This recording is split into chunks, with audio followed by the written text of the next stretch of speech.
A warm welcome to you wherever it is you're joining us from around the world. This is Enterprise Friday on Enterprise TV. I am Henry Igwebike. In a bit, we're going to our newspaper headlines to see what we have for you this morning. And right after that, will be our main conversation also for today. So while we get everything all sorted out for you, please do well to visit our website at www.enterprisetvnews.com. Like, comment, and follow us on all our social media platforms at Enterprise TV 7. With me today in the studios to peruse on our newspaper headlines and see what we have this morning is Dr. Evans Ufeli. He's a barrister at law and also public affairs commentator. Good morning, Doctor. Good morning. And welcome to Enterprise Friday today. Thank you very much. All right, so quickly, before we get into our newspaper headlines, on a sad note, Nigeria has lost a chieftain, Olubadan, Oba Mohud Olalekon Balogun. He passed on just a couple of days, and it was really, indeed, a great loss. But I would love to ask you, what is the significance of that, especially with regards to democracy in Nigeria? Well, it is a significant figure that just departed. And my heart goes to the people of Oyo State. The law of Ibadan is part and parcel of the government of Oyo State, how be it at the traditional level and at the local government level. His role in the advancement of the people of that state and Nigeria at large is one that cannot be overemphasized. Not too long ago, he celebrated his 2 years on the throne. It is painful because his exit, his kingship and reign was quite short. Okay, but you know, one cannot question God. Exactly. Okay, whilst his subjects are mourning, our heart goes to them, and we pray that God will give them the grace to bear the irreparable loss. And more importantly is that his immediate family, I mean, his wife and the children and the entire society, I think is a period of mourning for them. Okay, and it's one person that have demonstrated leadership at the level of his jurisdiction. Even in the short period? Yes, in the short period. And he will be greatly missed by his subjects. I believe there will be, if not already mentioned, a statement from the presidency to that effect. No one can question God and what has happened so far. True. But we pray that the family will, you know, have the grace at this time and moment to bear the irreparable loss. Exactly. So occurred. Very true. We pray for the souls of the faithful departed, the rest in perfect peace. So quickly, let's move on to the Vanguard newspaper today. The banner headline here says 287 Kaduna students. Abductors demand 1 billion naira, vowed to kill victims in 20 days. And on the top strip of the same newspaper, we have a damaged undersea cable disrupt internet services in Nigeria and other African countries. We have also a very big story here, Tinubu to governors. It's time for governance. Let's set aside political difference. Port Harcourt refinery will deliver petrol in 2 weeks. Doctor, let's talk about this very issue. It's close to 1 year that the administration of Bola Ahmed Tinubu has been in charge of running Nigeria. Abruptly, our president has just woken up to tell the governors that it's time for them to set aside political differences and govern well. Tell me, what do you think about that? Well, that is what a normal and ideal situation should call for. Because we notice that in so many states, people are still politicking. Okay, governors, their rivals, and all whatnot. In some states, they want to impeach some deputy governor. In some states, the governor is at loggerhead with the commissioners over political issues.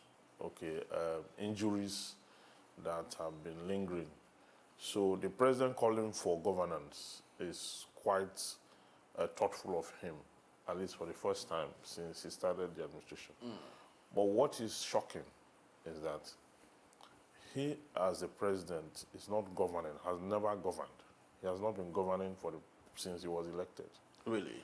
Yes, he has not been governing. What he has been doing is, whilst I appreciate the call, okay, the messenger, the messenger's call, the message rather, the message is apt, it's important, it's critical that governors should go into governance.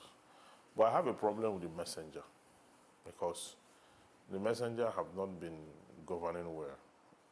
He had made so many mistakes, he's not ready to correct any. From one policy somersault to the other. I don't know how many advisors they have, and I don't know who advises him on the steps taken so far.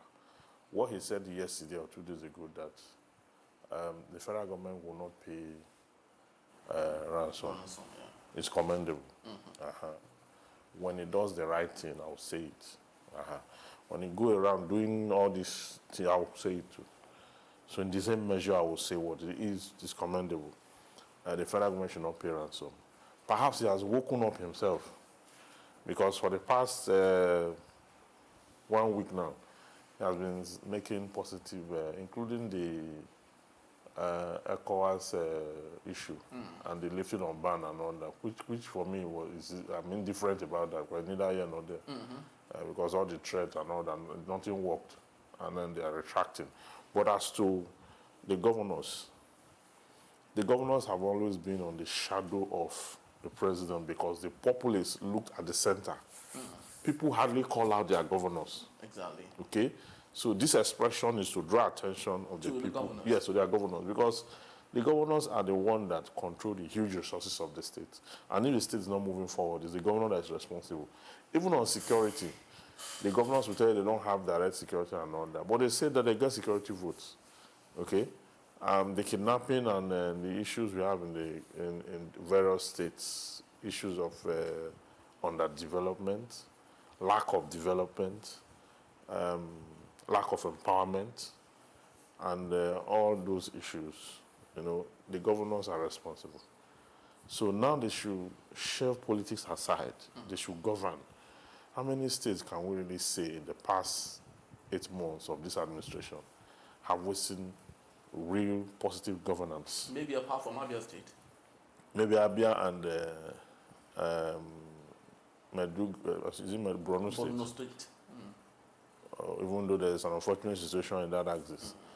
But we have not seen real governance. Yes, we have not seen real governance anywhere. Maybe a touch of it in Delta, not very pronounced, but a touch of it, yes, fine, but not pronounced. So we've not really seen good governance across the country. The governors should be competing amongst themselves. Yes, for public and private significance. That you are a governor with enormous power and people are displaced. People are hungry.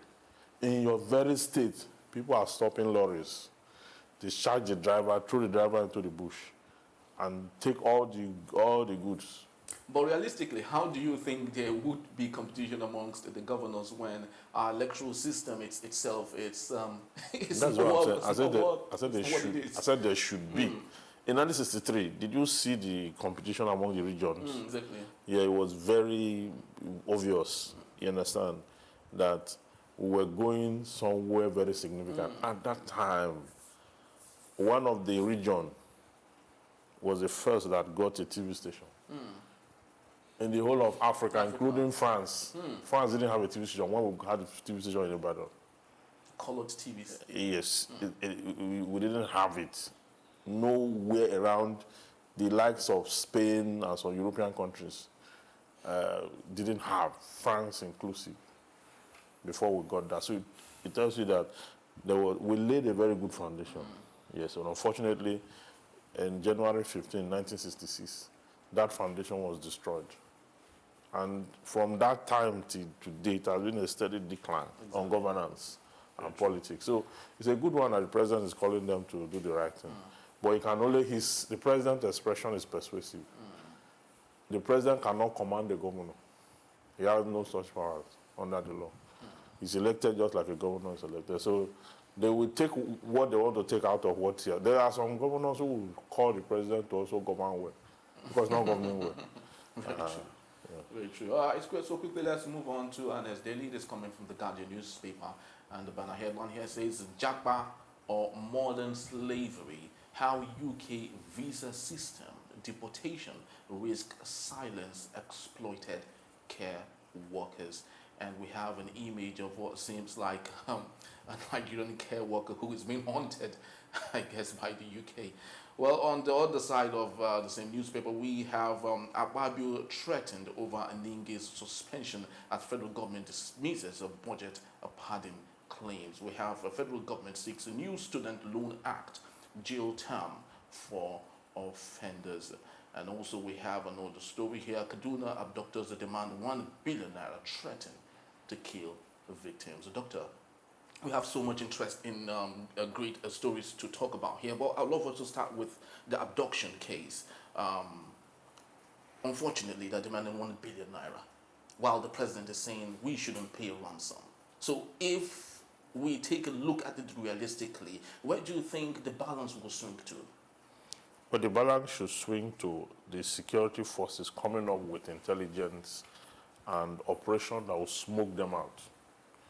Did you listen to one of the victims, the one that escaped, one of the escapees? Okay. One of the boys that escaped that spoke to BBC Hausa said whilst they were moving them through the bush, that there were Air Force helicopter hovering. And each time the helicopter comes around, they ask them to lie down. Okay?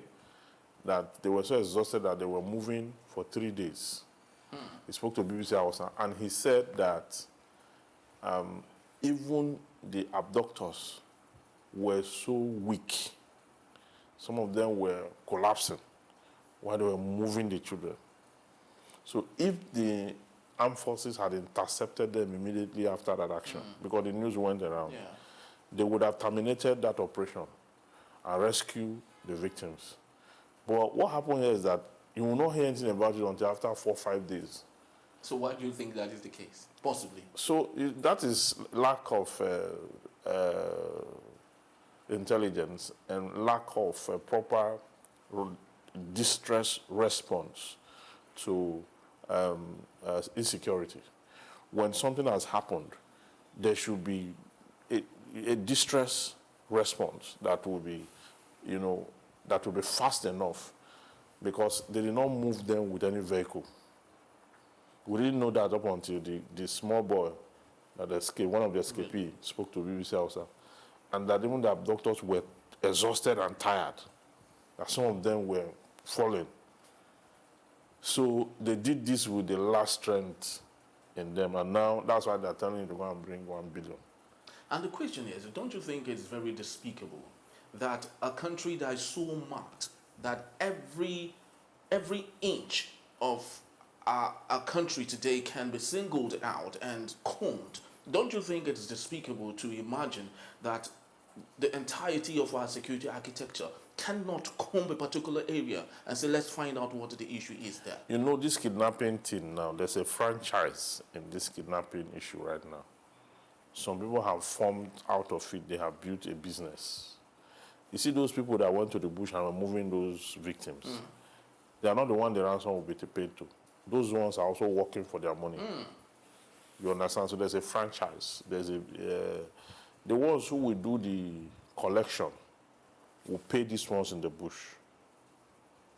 You understand? So, so it's a value chain. Yes, the ones who are dishing out that amount, 1 billion, it's not those boys in the bush.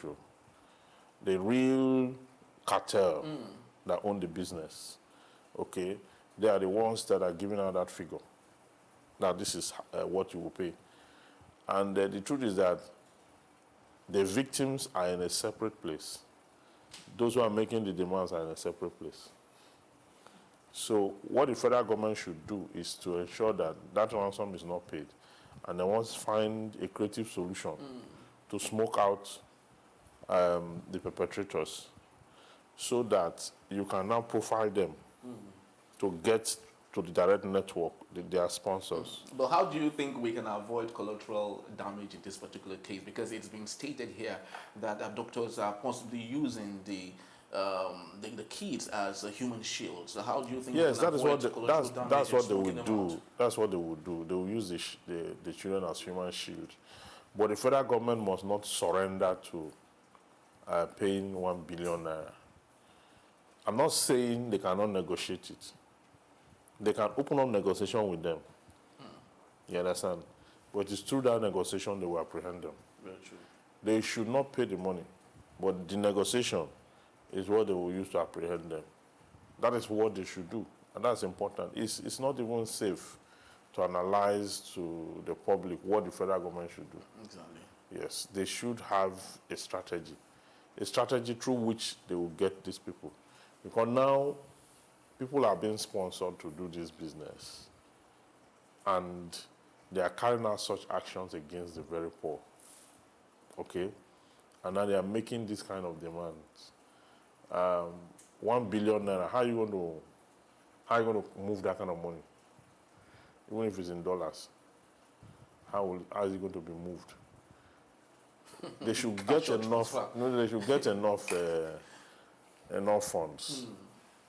All right. Enough funds and do a counterattack. All right, very, very true. Also, let's move on to our last daily for today, coming from the Punch newspaper. And still we have it. Same story, same old story. School attacks. Bandits demand 1 billion naira for 287 people. Say issue March 27 deadline. And we have on the top strip of the same newspaper, Senate to review 30 trillion naira loan document, summon CBN officials. But Harcourt Refinery gets 450,000 barrels of crude oil, resumes operation in April. And also we have it, Nigeria leads as ECOWAS members default on 150 judgments. Barrister, let's take a look at the business side now, and its trickling effect on our economy and our mainstay, and that's about the Port Harcourt Refinery. It's been stated here they are giving them 450,000 barrels of crude oil to resume operation in April. Do you think this would go a long way in solving the issue, the deficit we have? 450,000 barrels of crude oil. How far can 450,000 barrels get to in the production of, let's say, petrol and the byproducts? Exactly. How far can that go? One refinery cannot serve the entire country effectively. And when this crude or when the petrol and all that is produced, at what cost is it going to be sold? But this is what we've been yearning for a very long time. Yes, now we are going to sell it the same price as selling the other one. The other one, you are selling it that price because of the cost of taking it out and bringing it back. So when you now have this particular one, I'm not saying it's not a good idea. It's a good idea. Of course, we are getting somewhere. You understand? But at what cost will it be sold? Just a question I'm asking.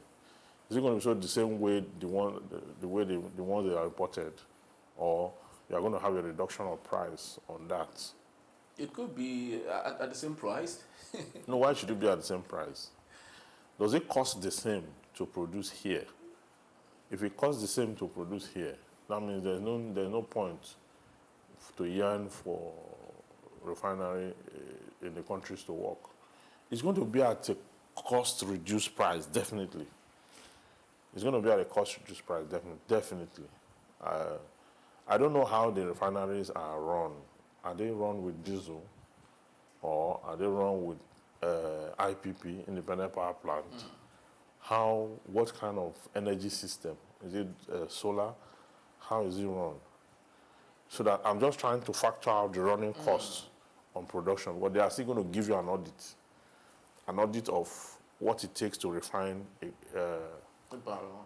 No, what it costs to refine, what it will cost, the end cost to refine a liter. You understand?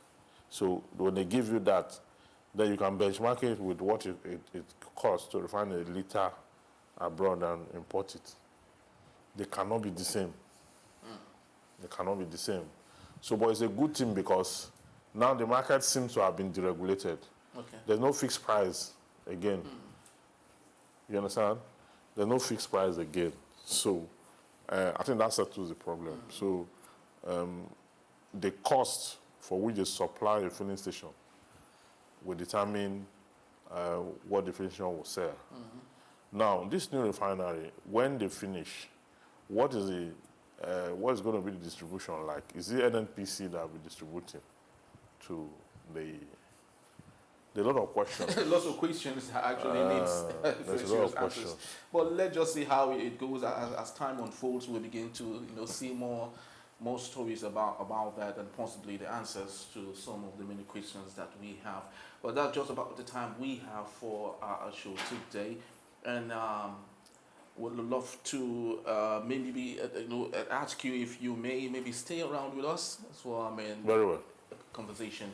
All right, so when we return, Northern governors amid NSA seek lasting solution through banditry and terrorism. That in a bit. When we come back, please don't go anywhere.